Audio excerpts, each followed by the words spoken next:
మల్లూరు హేమాచల లక్ష్మీ నరసింహస్వామి క్షేత్ర దర్శనం. 6వ శతాబ్దానికి పూర్వం నుంచే ఈ క్షేత్రం ఉన్నట్లు చరిత్రకారులు చెబుతున్నారు. ఈ ఆలయం చిన్నచోళ చక్రవర్తుల కాలం నాటిదని కూడా చెబుతున్నారు.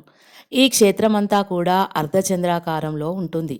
ఇక్కడి లక్ష్మీ నరసింహస్వామి స్వయంభూ. శాతవాహన శక ప్రభువు దిలీపకర్ణి మహారాజుకు స్వామివారు సాక్షాత్కరించి గుహ అంతర్భాగంలో ఉన్నానని సెలవిచ్చారట. మహారాజు 76,000 సైనికులతో అక్కడ తవ్విస్తూ ఉండగా స్వామివారికి గుణపం నాభిలోకి గుచ్చుకుందంట. ఆ నాభి నుంచి నేటికి ద్రవం వెలువడుతుందని, ఆ ద్రవాన్ని నాభి చందనంగా పిలుస్తున్నారు. ఇక్కడ లక్ష్మీ నరసింహస్వామి మానవ శరీర ఆకృతిలో అతి సున్నితంగా ఉంటారు. స్వామివారికి ఆదిలక్ష్మి, చెంచులక్ష్మి అను 2 భార్యలు ఉన్నారు. క్షేత్రపాలకునిగా పంచముఖాంజనేయ స్వామి, శిఖాంజనేయ స్వాముల వారు ఉన్నారు. క్షేత్రానికి పశ్చిమాన వేణుగోపాల స్వామి, తూర్పు భాగంలో కోనేరు, దక్షిణాన నారనరసింహ క్షేత్రాలు ఉన్నాయి. నవనారసింహులు క్షేత్రాలలో మొట్టమొదటి క్షేత్రంగా హేమాచల నృసింహస్వామిని చెబుతారు. స్వామివారి మూర్తి మానవ శరీరంలాగా మెత్తగా ఉంటుంది. స్వామివారి మూర్తిని ఎక్కడ నొక్కి చూసినా మెత్తగా మానవ శరీరంలాగా అనిపిస్తుంది. మల్లూరు హేమాచల లక్ష్మీ నరసింహస్వామి క్షేత్రం ములుగు జిల్లాలోని మంగపేట మండలం మల్లూరు గ్రామానికి 4 కిలోమీటర్ల దూరంలో ఈ క్షేత్రం ఉంది. జిల్లా కేంద్రానికి 135 కిలోమీటర్ల దూరంలో గోదావరి నదీ తీర ప్రాంతంలో ఏటూరు నాగారం భద్రాచలం ప్రధాన రహదారిని ఆనుకొని ఈ క్షేత్రం ఉంది.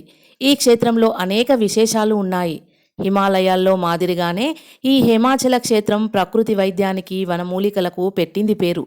పూర్వకాలంలో మునులు, ఋషులు ఈ క్షేత్రంపై తపస్సు చేసినట్లు చరిత్రకారులు చెబుతున్నారు.